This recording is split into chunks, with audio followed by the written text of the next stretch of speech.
Hola, buenas noches a todos los que nos están viendo y escuchando por la red.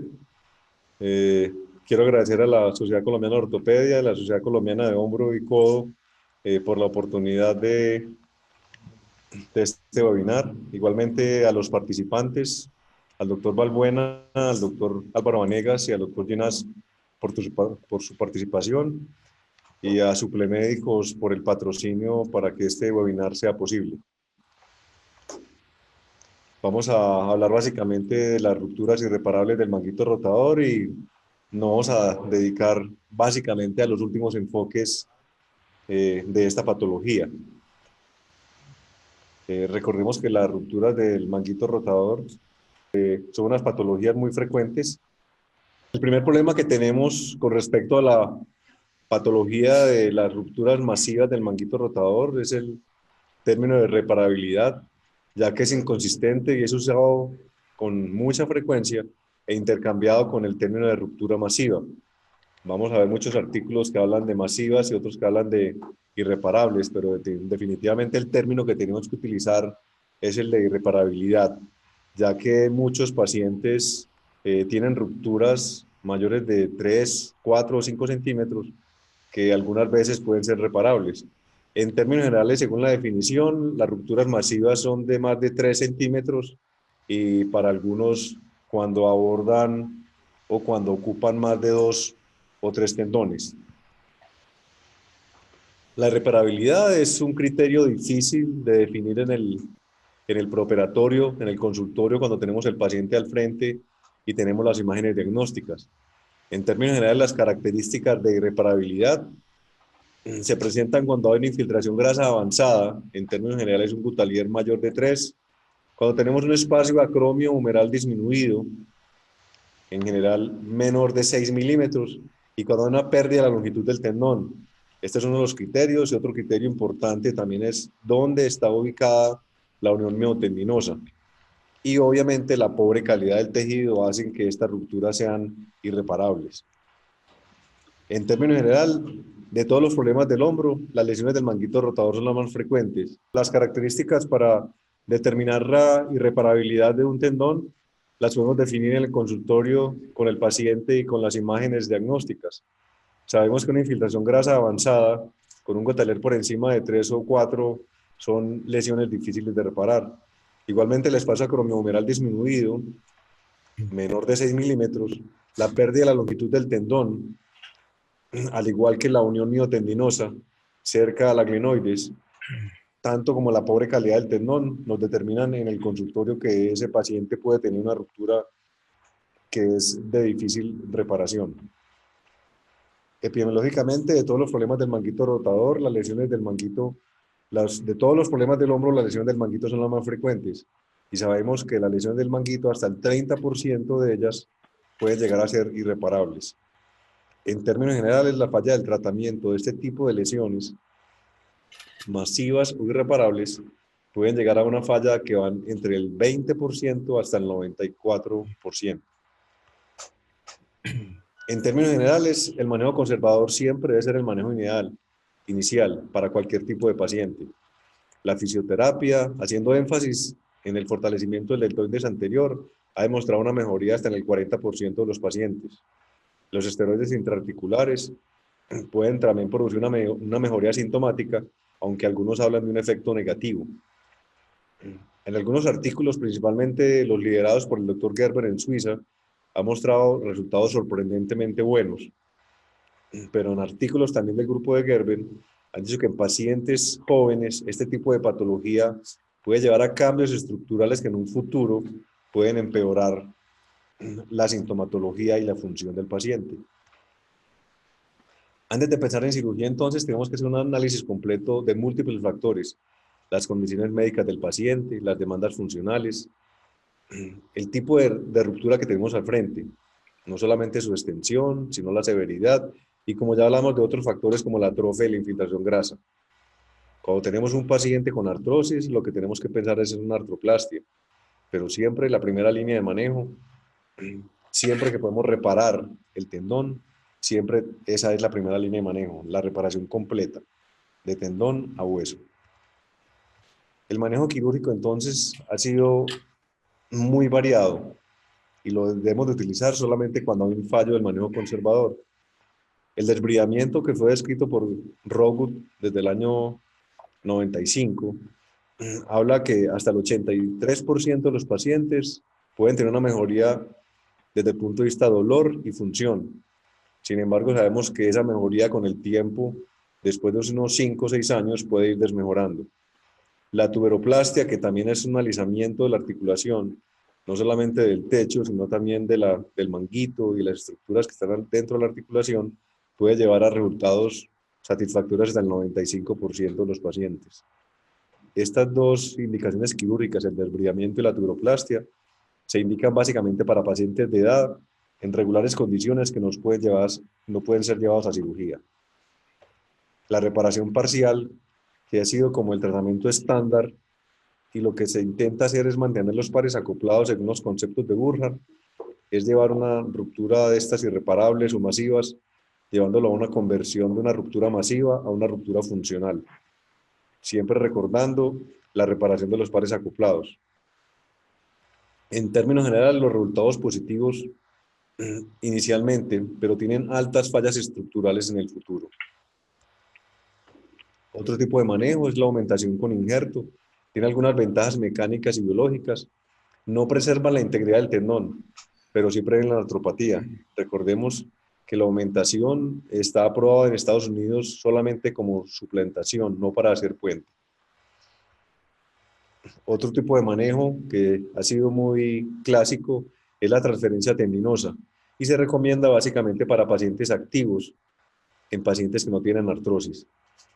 Las transferencias más utilizadas han sido el dorsal ancho, el pectoral mayor y recientemente el trapecio inferior, con unos resultados iniciales muy alentadores.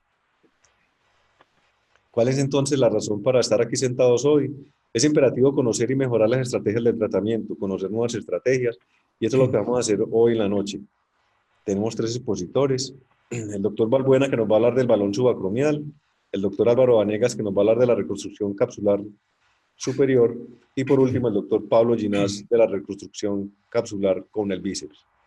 Doctor Balbuena, bienvenido y muchas gracias por haber aceptado la invitación a este webinar.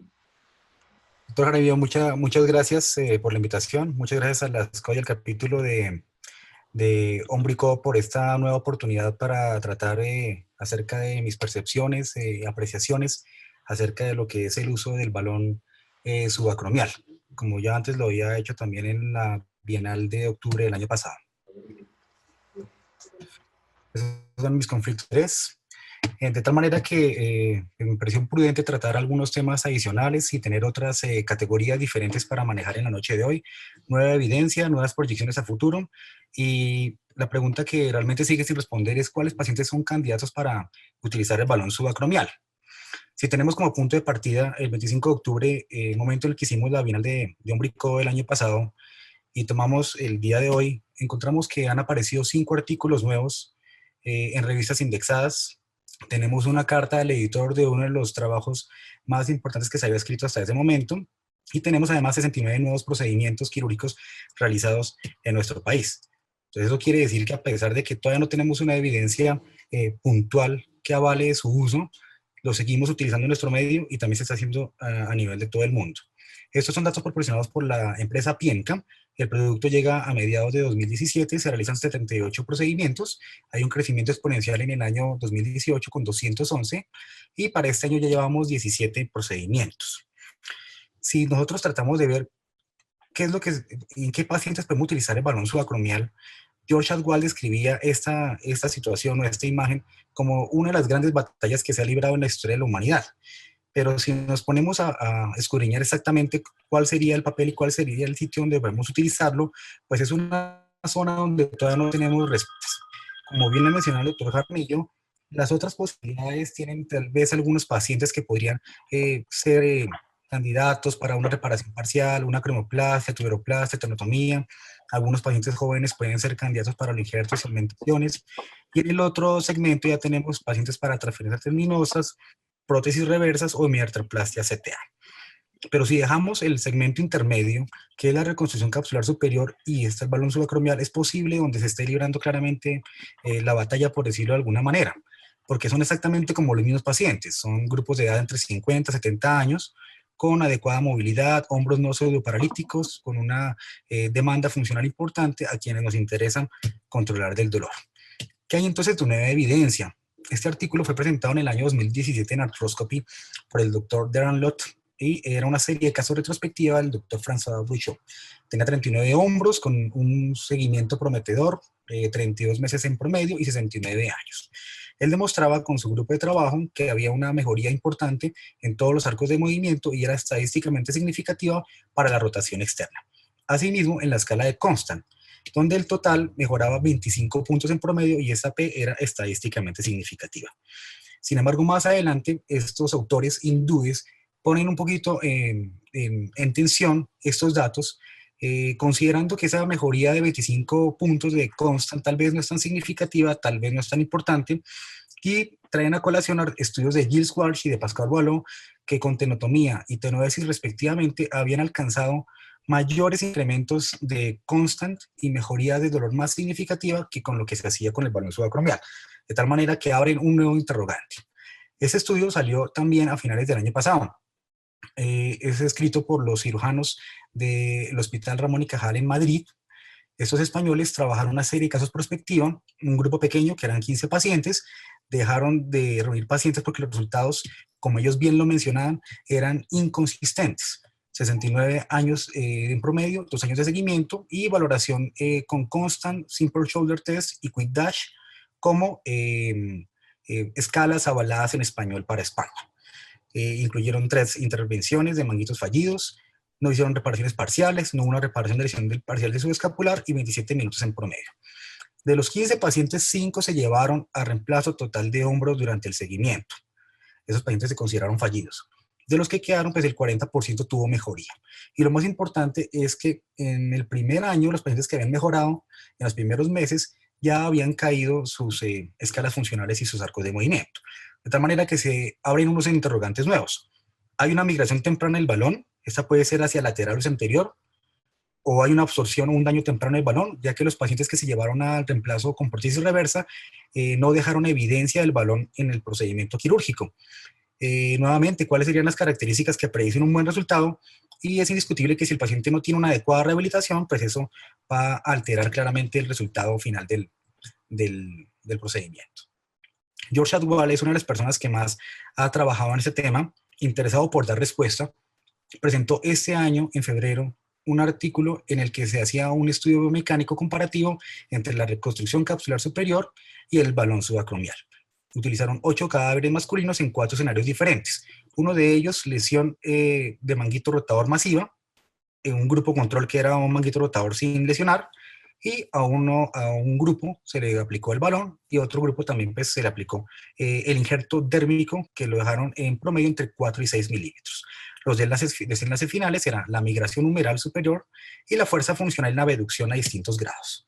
No encontraron diferencias estadísticamente significativas, a pesar de que la fuerza funcional en la abducción alcanzó a ser ligeramente superior en la reconstrucción capsular, tanto a 0, 30, 60 y 90 grados, que eran los movimientos que habían medido.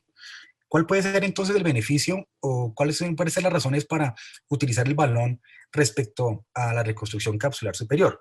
Y tal vez no quisiera meterme mucho en costos ni en precios, pero o sea, puede ser uno de los asuntos importantes si uno utiliza una matriz de aloinjerto sintético. Básicamente que la técnica es más sencilla, que se demora uno menos, que es más versátil, es más fácil para la persona que está iniciando una curva quirúrgica en cirugía de hombro.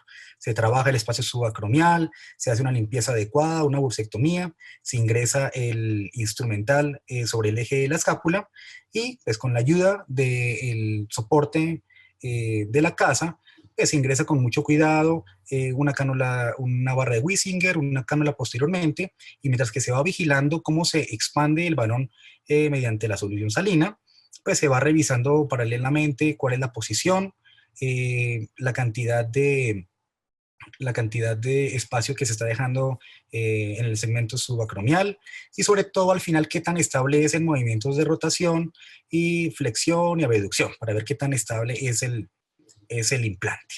Una vez que se considera que es suficiente, digamos que la empresa fabricante sugiere que uno lo infle hasta el final y que disminuya algunos centímetros de acuerdo a la apreciación clínica de lo que está sucediendo en ese momento en el hombro. De tal manera que el procedimiento sí es relativamente sencillo para personas, por ejemplo, que están entrenándose o para, de pronto, personas que no tengan una casuística tan alta en lesiones masivas irreparables. Respecto a las nuevas proyecciones, habíamos dejado estas inquietudes en octubre. Hasta el momento no tenemos estudios suficientes con muestras amplias, con seguimientos apropiados, aleatorizados, comparativos, en gran parte porque pues todavía no ha sido aprobado por la FDA. No sabemos bien cómo utilizarlo de manera exitosa y había algunos casos en los que se podía utilizar un segundo implante en los que al principio les había ido bien. ¿Qué perspectivas nuevas hay? La voz había explicado en 2017 que él lo podía utilizar para aumentar una reparación previa a una lesión masiva, para proteger la reparación y si de pronto había una ruptura, el balón ayudaba a que no hubiese un ascenso de la cabeza humeral. El doctor Nagar, a finales del año pasado, pensó exactamente lo mismo, pero entonces ahora lo utilizó para prevenir el desplazamiento de la tuberosidad mayor en casos que él lo utilizaba para hacer una osteosíntesis de la tuberosidad mayor con anclajes óseos y lo recomendaba tanto artroscópico como miniope. En el 2014 también se había presentado un reporte de caso en el que algunos pacientes podrían beneficiarse de utilizar el implante subacromial con uso percutáneo guiado por fluoroscopia y con anestesia local, esto para pacientes que tenían comorbilidades importantes que no los hacían susceptibles para anestesia general, y nuevamente este año en enero sale un estudio que explica, bueno, podemos hacerlo también por ecografía, solamente con anestesia local, con bloqueo del nervio supraescapular, evitamos la anestesia general y tenemos la posibilidad de medir apropiadamente tanto el tamaño del defecto, medir cuál sería el tamaño del balón y revisar dinámicamente cuál sería la posición apropiada para eso. Mi experiencia personal no ha crecido desde entonces, tengo tal vez 3 pacientes adicionales. Ese es el caso de Mostrar, una paciente a la que realmente le fue bien, sin dolor actualmente, con arcos de movimiento completos. Nuevamente, un paciente con un resultado muy satisfactorio 6 meses después y tenemos un balón de 6 meses en resonancia magnética para explicar qué era lo que estaba pasando, en el cual se ve que ha perdido su tamaño, no solamente ha perdido su posición, y es un desenlace insatisfactorio en términos de dolor y en términos de recuperación de arcos de movimiento. Aún así, de todas maneras, se abre una brecha pequeña para ver qué pacientes se pueden beneficiar, porque todavía no tenemos límites. Si bien no tenemos evidencia que favorezca el uso, tampoco tenemos tanta evidencia para desacreditarlo. Entonces, el caso de esta señora es un ejemplo en el que tiene 76 años de edad, con una lesión masiva irreparable, sin cambios de artropatía del manguito rotador, y su gran complicación ha sido el dolor, que no se ha podido manejar ni con analgésicos ni con infiltraciones. Aparte de eso, tiene un balance en plano horizontal y vertical, como lo demostraba Pascal Boilon. Entonces, podría ser susceptible de una cirugía para control sintomático. Entonces, ¿por qué no pensar en un balón subacromial con esta persona? Podría ser una de las indicaciones. Cuando vemos en la tabla de criterios quirúrgicos y nos ponemos a pensar quiénes se podrían beneficiar, puede existir una brecha relativamente importante. Si bien los criterios del lado izquierdo de la pantalla aparentemente no tienen mucha discusión, y uno encuentra el paciente que llega a la consulta con una resonancia magnética y una lesión masiva irreparable y pensamos que puede ser un paciente para un balón, al llegar el momento de la cirugía y pensar en ella, la realidad es diferente.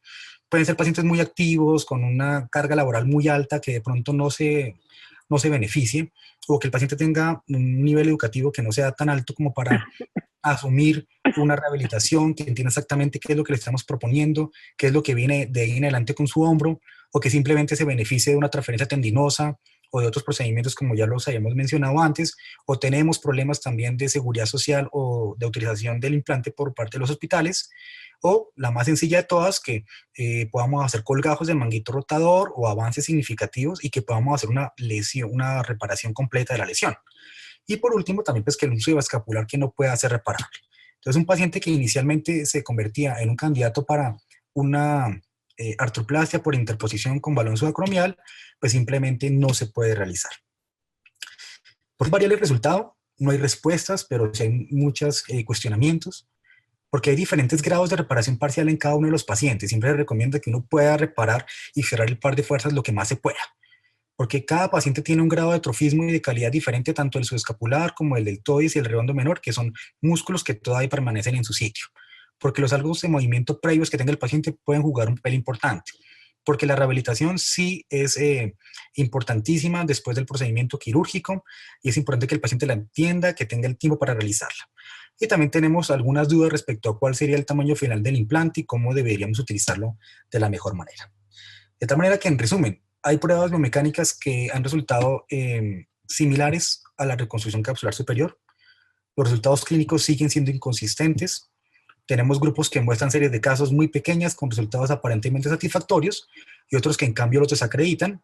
Necesitamos definitivamente estudios comparativos de largo seguimiento y el reto sigue siendo escoger el paciente que se beneficie del procedimiento quirúrgico. Muchas gracias a todos por la atención. Buenas noches. Muchísimas gracias a la Sociedad Colombiana de Ortopedia, al doctor Juan Carlos Jaramillo por la invitación a este webinar sobre las rupturas irreparables del manguito rotador. El tema del cual vamos a hablar en el día de hoy es el tema de la reconstrucción capsular superior del hombro en rupturas irreparables del manguito rotador. No tengo pues ningún conflicto de interés en la presentación de esta charla. Los objetivos básicos de esta charla son definir primero las rupturas irreparables del manguito rotador y sus opciones de tratamiento en forma general, exponer la hipótesis de Mihata con respecto a la reconstrucción capsular superior del hombro, explicar la biomecánica de la reconstrucción capsular superior y mostrar los resultados clínicos de la reconstrucción capsular superior.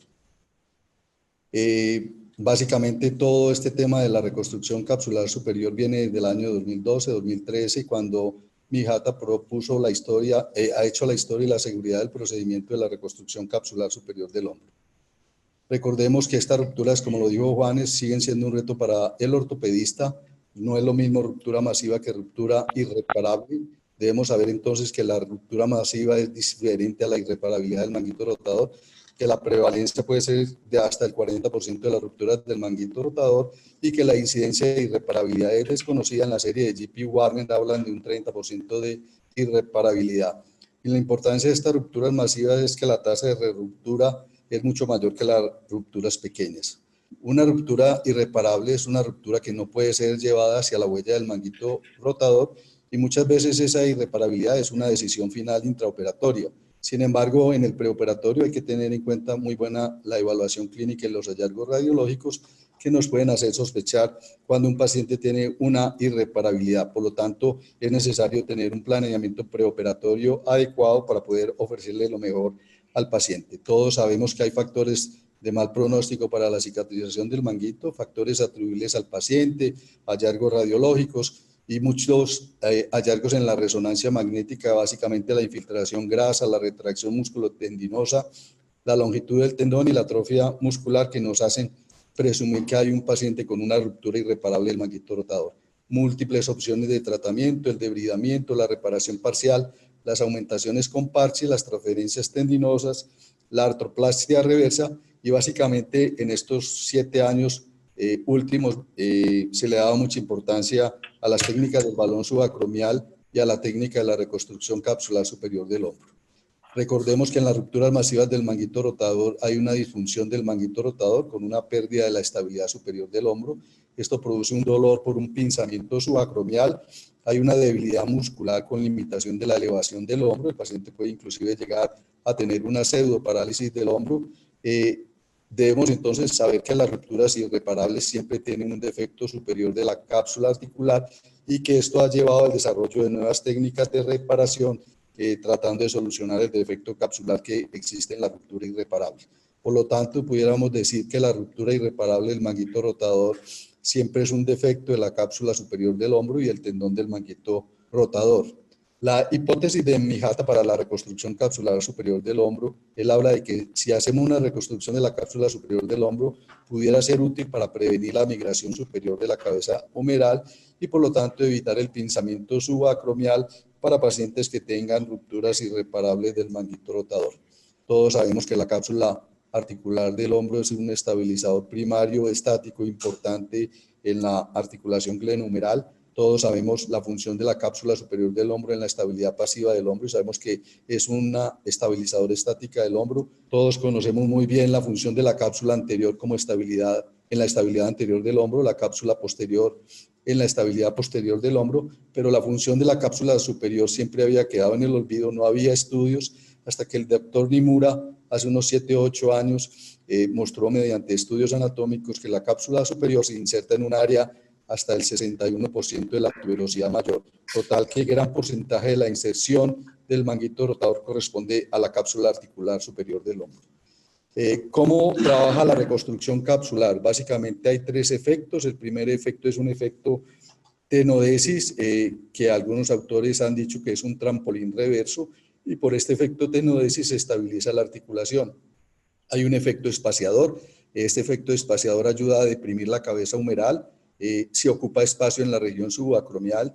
Recuerden ustedes que el doctor Mijata propone el injerto de fascia lata de 8 milímetros y con este injerto de este tamaño de grueso pues se hace un efecto espaciador. Y el tercer efecto es un efecto de la restauración de las fuerzas acopladas que siempre acompaña a la reconstrucción capsular superior del hombro.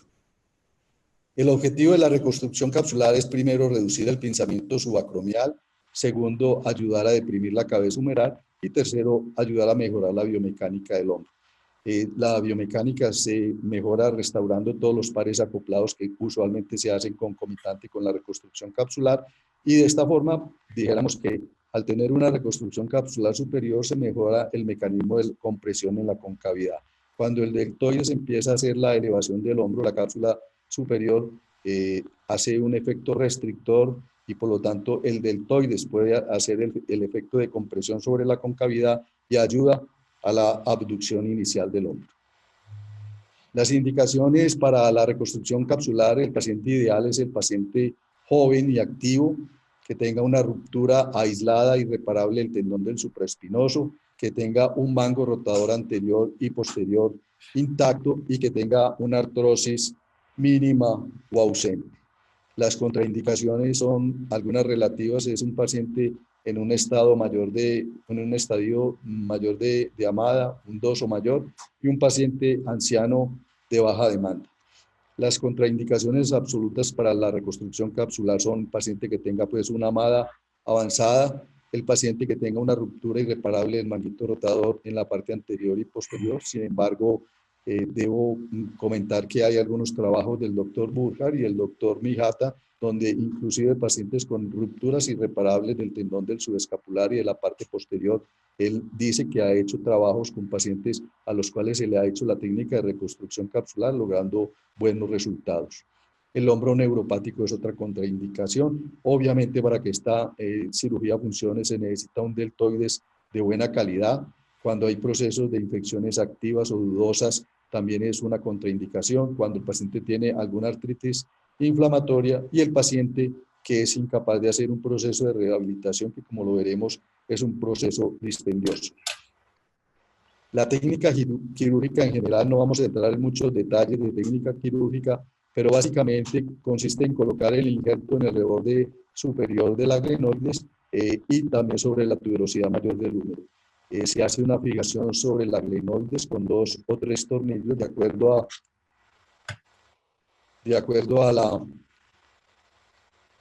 a algunos autores. Se hace la fijación del injerto en la parte lateral de la cabeza humeral con técnica de doble fila, con una técnica speed breeze. Se hace una restauración de los pares acoplados y algunos autores hacen como adicional a la técnica de la reconstrucción capsular, reparar el remanente del manguito superior al injerto. Inclusive el doctor Mijata y el doctor Burkhardt proponen en algunos pacientes con rupturas masivas que pueden ser reparables, pero que inclusive tengan un tendón de mala calidad, que están haciendo trabajos haciendo reconstrucción capsular superior del hombro y adicionalmente hacen la reparación del manguito rotador. Se obtienen con los estudios hasta ahora iniciales buenos resultados, el manguito cicatriza en una mejor forma. La rehabilitación inicialmente es con un cabestrillo con almohada, más o menos en una abducción por 6 semanas. Después de las 6 semanas se hace 10 semanas de ejercicios pasivos y a los 4 meses se inicia la elevación activa y el fortalecimiento. Es un proceso de rehabilitación bastante largo y bastante dispendioso. Los resultados clínicos, estos resultados se los pude mirar al doctor Mijata en un curso de la ANA en el 2015 en Los Ángeles. Publicó una serie de pacientes desde el 2007 hasta el 2013, 449 pacientes a los cuales les hizo procedimientos de artroscopia de hombro, 50 pacientes con rupturas parciales, 324 con rupturas completas y de esos había 75 pacientes con rupturas irreparables, lo cual más o menos son 15% de los pacientes con rupturas completas del manguito rotador que tenían rupturas irreparables y a los cuales les hizo la técnica de la reconstrucción capsular superior del hombro. Y consideró que era un manguito irreparable cuando intraoperatoriamente el tendón no podía ser llevado hacia la huella. ¿Cuáles fueron los resultados clínicos de Mijata? La edad más o menos de 65 años, una duración de los síntomas de 21 meses. La gran mayoría de todos los pacientes tenían rupturas grandes entre 3 y 5 centímetros y pacientes con rupturas masivas, 21 pacientes. La mayoría de todos los pacientes estaban clasificados en una MADA 1 o 2, la gran mayoría de todos estos pacientes. Las escalas funcionales fueron la escala de evaluación de ASENS, logrando una mejoría de 31.3 a 92.8 y en la escala japonesa de evaluación de 50.6 a 93.8. Los arcos de movimiento se logró una elevación de 97.1 a 152.7 y una rotación externa de 28.2 a 43 grados. Las complicaciones fueron la ruptura del injerto en 5 de 72 pacientes, lo cual da una ruptura del injerto de 7%, la infección en 2%, el pull-out del anclaje de 6% y la rigidez severa de un 2%. Las recomendaciones técnicas que hace el doctor Mijata para su técnica, básicamente él siempre recomienda hacer una cromioplastia porque evita la abrasión del injerto en la parte superior. Siempre hace una reparación del subescapular, pero como les dije, ya hay algunos trabajos de él donde dice que inclusive con tendones del subescapular en malas condiciones ha hecho esta cirugía de reconstrucción capsular. Siempre preconiza los injertos gruesos y grandes, que son mucho mejores que los aloinjertos de dermis humana. Evita la sobretensión anterior en la reparación lado a lado con el fin de evitar una contractura de la cápsula articular. Es posible, dice él, realizar la cirugía en forma abierta cuando no se tiene la experiencia artroscópica. El proceso de rehabilitación es un proceso largo que puede durar hasta 12 meses y una condición necesaria es tener un músculo deltoides intacto.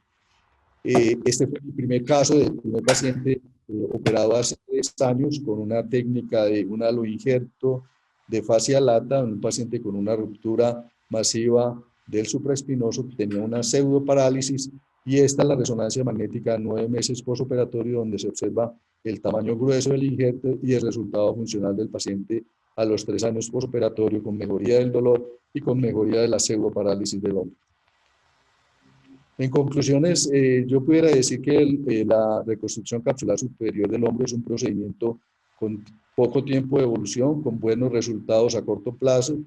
Es una técnica que puede ser reproducible con unos altos costos por la cantidad de tornillos que hay que colocar y por los costos del aloinjerto de matriz dérmica. El tamaño del injerto parece influir en los resultados. En esto es muy categórico el doctor Mijata y siempre preconiza colocar injertos de 6 o 8 milímetros. La cicatrización del injerto es clave para el resultado. Si uno no logra obtener una cicatrización del injerto, pues el resultado funcional no es bueno. Y por eso él es muy crítico del injerto de dermis acelular, porque los resultados tanto de Burga como de las series que han publicado pacientes a corto plazo, pues la cicatrización apenas se obtiene en un 60 o 70% de los pacientes, en el mejor de los casos. Él tiene unos índices de cicatrización del 93% y diríamos que faltan estudios que validen los resultados obtenidos hasta el momento. Muchas gracias. Buenas noches, Pablo. Muy buenas noches, espero que me estén oyendo bien.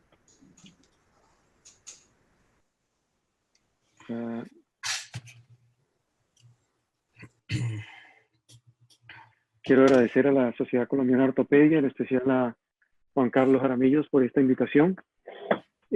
Hablar sobre un poquito de la filosofía de lo que hacemos en nuestra institución. Se me pidió que contestara esta pregunta si los refuerzos biológicos en las reparaciones de las rupturas masivas del magneto rotador son efectivos o no. Y voy a empezar mi conferencia con la respuesta. No tengo ninguna duda de que cuando uno se enfrenta a una lesión masiva real, uno debe tener algo diferente a simplemente a los anclajes y la técnica quirúrgica. Gran porcentaje, como bien Juan Carlos y todos lo han dicho, es inaceptablemente alto y no podemos permitirnos realizar el mismo procedimiento con resultados estructurales tan malos.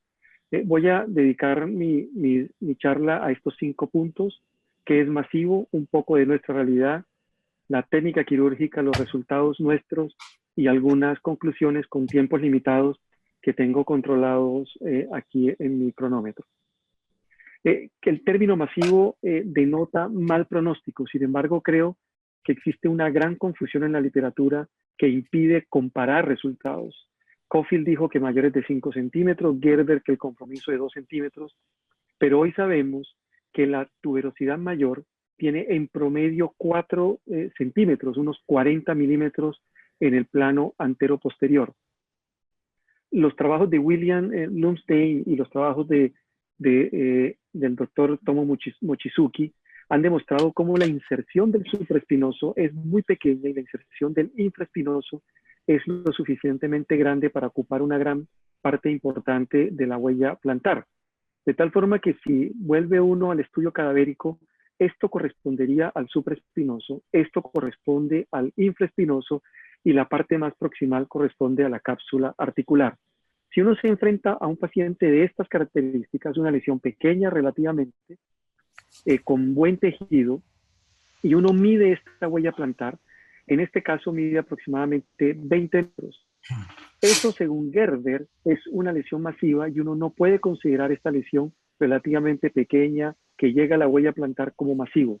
De tal forma que nuestra intención es medir la huella plantar y si mide más del 25%, significa, de 25 milímetros, significa que compromete el 100% del supraespinoso y al menos el 50% del infraespinoso.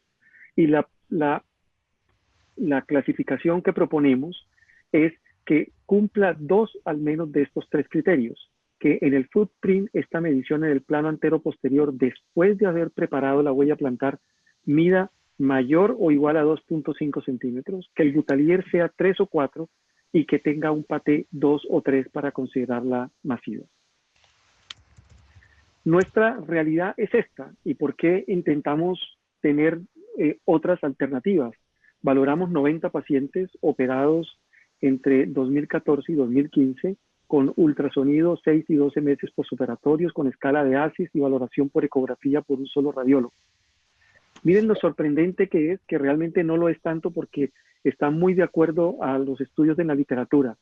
El porcentaje de re-ruptura en estos pacientes con lesión masiva es del 40%, un poco más, y cuando se une lesión masiva y mayor de 60 años, la mitad de los pacientes se re-rompen, ya sea total o parcialmente. Creo que es un porcentaje inaceptablemente alto de resultados malos estructurales. Esto no se correlaciona con los resultados clínicos, que en la gran mayoría de los pacientes son buenos, pero nosotros creo que estamos en la obligación de mejorar estos resultados estructurales. Nuestra propuesta es realizar esto, utilizar el tendón del bíceps como reconstrucción de la cápsula superior. Este paciente tiene una lesión masiva, probablemente irreparable. Lo primero que hacemos es preparar la huella plantar. En este caso, el tendón del bíceps todavía está intacto, dejamos esto sangrante, colocamos un anclaje en toda la zona media de la huella plantar, traemos el tendón del bíceps utilizando las suturas de lado a lado, abrazando este tendón y haciendo una transposición y realizando una tenodesis a la tuberosidad mayor, realizando de esta forma una tensión adecuada del tendón que estamos traspasando y haciendo una tenodesis y haciendo una reconstrucción capsular superior. Una vez hemos hecho esta tenodesis, hacemos una tenotomía del tendón del bíceps, de tal forma que es un paso después de haber hecho la tenodesis para tener la tensión adecuada, que se me hace muy importante en el tema de la reconstrucción capsular superior. Y miren ustedes el resultado final, un tendón que ocupa un volumen muy importante de la tuberosidad mayor. La gran mayoría de estos tendones están ensanchados, inflamados, de tal forma que se comportan con una buena cobertura y una buena intención de reconstrucción capsular superior. En los casos en que se pueda hacer sutura lado a lado sobre este tendón, pues lo hacemos en forma rutinaria. Si esto funciona o no funciona, eso lo vamos a demostrar ahorita en algunos estudios biomecánicos. Este es otro paciente, fíjense ustedes, exactamente el mismo principio, pero miren ustedes la tensión tan importante, perdón, un segundo. Pero miren ustedes la tensión tan importante que se logra de este tendón, de tal forma que, igual que lo decía el doctor Álvaro Vanegas, esto se comporta como un efecto de trampolín inferior descrito por el doctor Burkhardt, que impide el ascenso de la cabeza humeral. Y si tenemos este tendón, que es gratis, autólogo, vascularizado, y que se puede hacer de una forma relativamente sencilla, de forma artroscópica, creo que es nuestra obligación utilizarlo en forma rutinaria. Una vez hacemos esto, como en este caso, voy a pasar muy rápido esta intención, hacemos una reparación con la técnica que ustedes quieran, de tal forma que uno cubre la huella plantar, en este caso con una doble hilera dependiente, haciendo un cubrimiento completo e involucrando este tendón del bíceps, reconstruyéndolo e involucrándolo dentro de nuestra reparación. Este es el esquema de lo que hacemos. El tendón del bíceps exactamente en la mitad, el supra y el infraespinoso hacemos lado a lado, y en lo posible, si se puede tomar el tendón del bíceps e involucrarlo, pues lo hacemos en forma rutinaria. Si esto funciona o no, pues hemos hecho la primera descripción, creo yo, en el año 2016, en la revista de la Sociedad Colombiana de Ortopedia, utilizando este mismo esquema y sacando un preliminar de nuestros primeros pacientes. Sin embargo, el grupo de Nueva York de la Universidad de Rochester ha demostrado, cuando realiza este procedimiento con el tendón del bíceps y comparándolo con la técnica clásica de Mihata, cómo este tendón del bíceps, en este caso en doble hilera, es capaz de resistir la traslación superior casi que el doble que lo hace la reconstrucción del doctor Mihata con fascia lata. De tal forma que desde el punto de vista biomecánico es muy alentador pensar que este tendón sí funciona. En este trabajo que me ha enviado el doctor ecuatoriano de Guayaquil, por favor acuérdenme allí, el doctor Naula, gracias.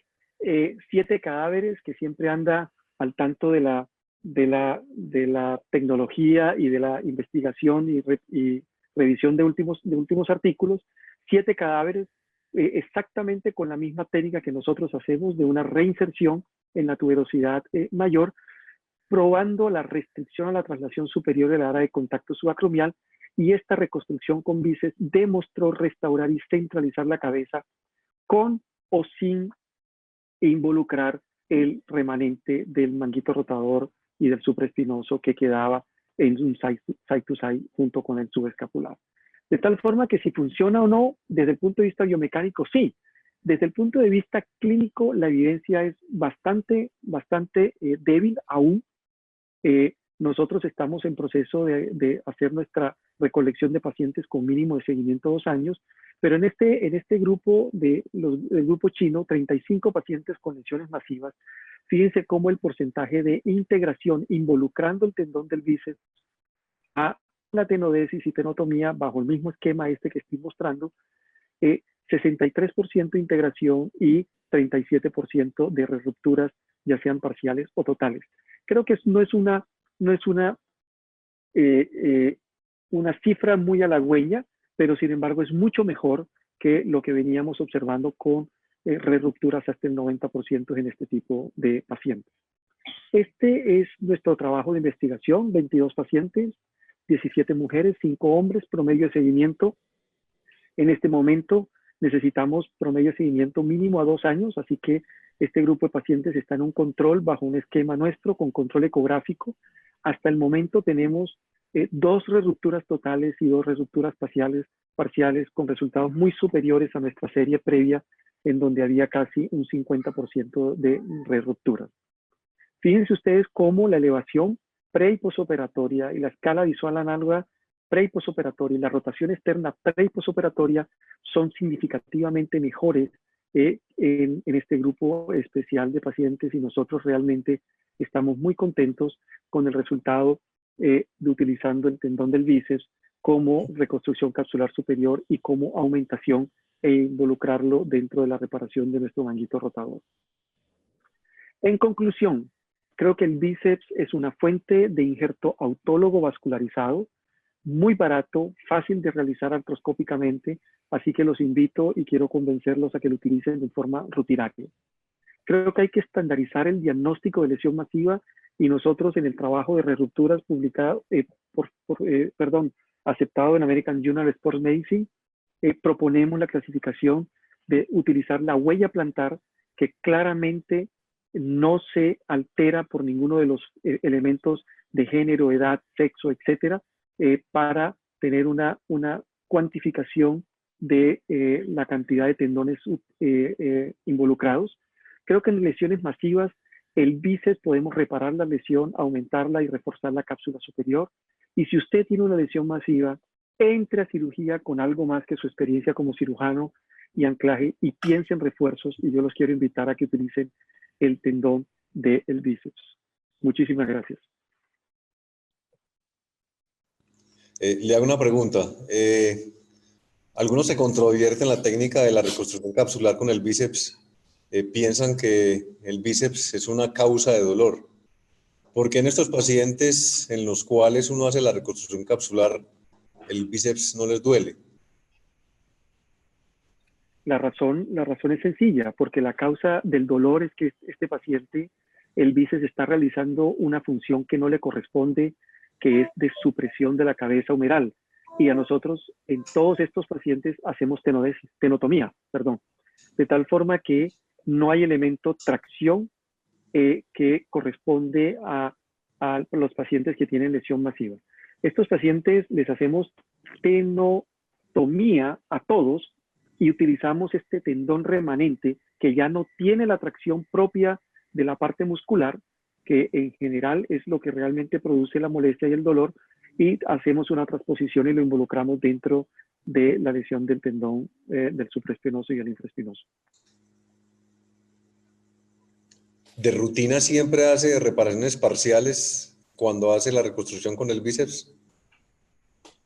De rutina hacemos reparaciones parciales.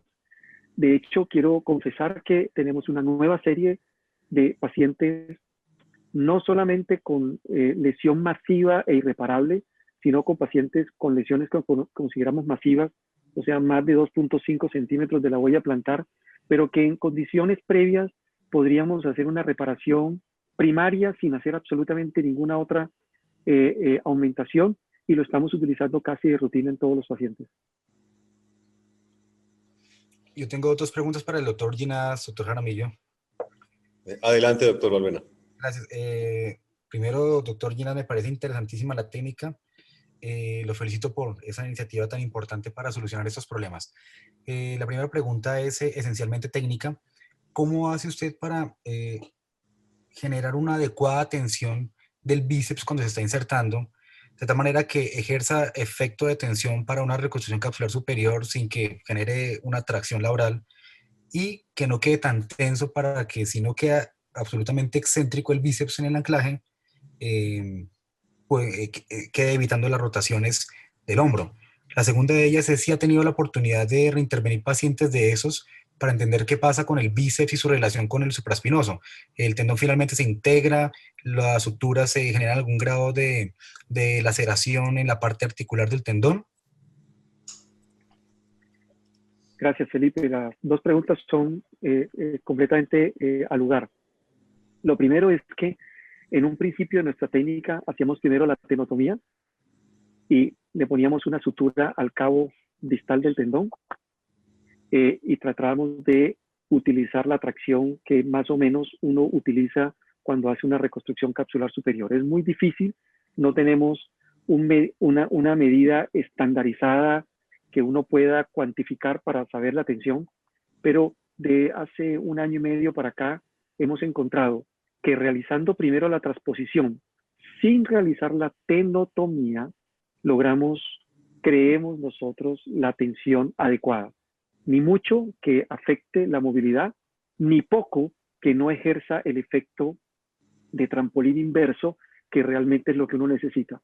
Creo que un elemento clave cuando uno hace reconstrucción capsular superior con bíceps, con aloinjerto, con matriz, con alomatriz dérmica, acelular, creo que un elemento clave es lograr una buena tensión. Sin embargo, es una tensión que depende mucho de la experiencia y depende mucho de cada persona. La segunda pregunta, Felipe, recuérdamela.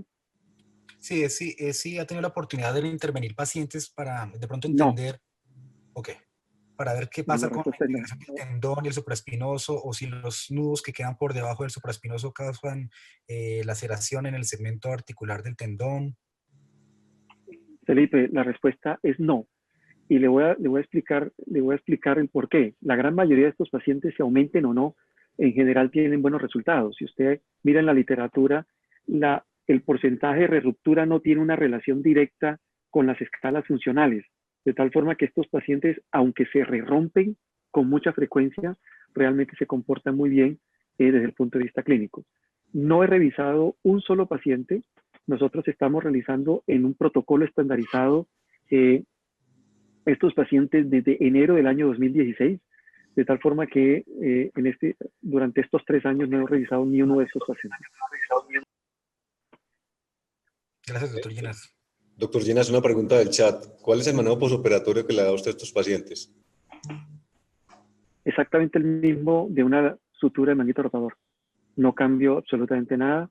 4 semanas en un inmovilizador. Nosotros utilizamos un cojín abductor que puede ser utilizado o no a 40 grados, pero realmente no cambia absolutamente nada el protocolo de rehabilitación a una reinserción de manguito rotador. Doctor Balbuena, una pregunta para usted. Sí, señor. Sabiendo que la parte mecánica del espaciador subacromial es centrar la cabeza sobre la glenoides, ¿por qué en algunos estudios que utilizan balón subacromial la distancia acromio-humeral no se aumenta tanto y los pacientes mejoran funcionalmente? ¿Cuál es la explicación que usted le da a esto? Que desde el punto de vista de imagen no hay aumento de ese espacio, pero funcionalmente sí. Sí, ese, doctor Jaramillo, es una gran pregunta. Primero porque trae a colación la incertidumbre respecto a qué tanto va uno a inflar el balón. Si uno quiere inflarlo suficientemente, digamos, la capacidad máxima para mantener la cabeza suficientemente en su sitio, completamente centrada, pero entonces está asumiendo que de pronto el hombro quede muy constreñido y que pierda algo de movimiento, o si lo deja suficientemente desocupado, como que favorece un poquitico la parte del movimiento. Yo lo que creo es que independiente del tamaño que uno deje en el balón subacromial, es posible que las otras cosas que se realizan alrededor de la artroscopia de hombro son las que estén finalmente generando la mejoría del dolor. Y esa es una suposición incluso de varios expertos en varias escuelas académicas, que es exactamente eso. La bursectomía, la acromioplastia, la tenotomía o tenosis del bíceps, la remodelación de los bordes del manguito rotador que no se pudieron reparar, es posible que generen esa disminución del dolor independiente del tamaño en el que uno deja el balón y asimismo la distancia que uno deje glenohumeral, subacromial, perdón. Bueno, yo tengo una pregunta para el doctor Álvaro Vanegas. Es, ¿por qué con alguna frecuencia se pierde la distancia acromio-humeral aún en pacientes en que por radiología no hay una ruptura del injerto? Doctor Vanegas.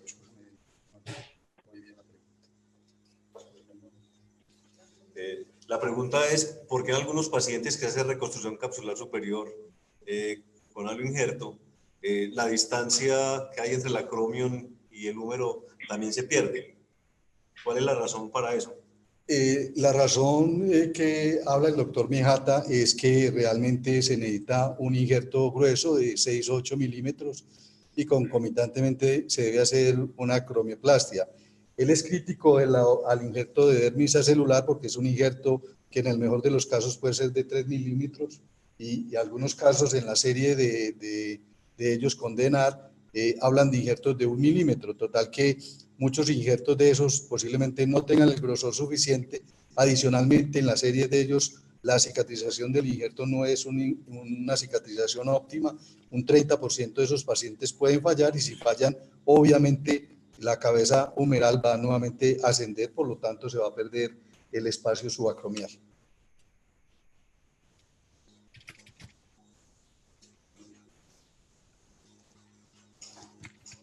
Hay algunas preguntas en el chat acerca de las transferencias tendinosas.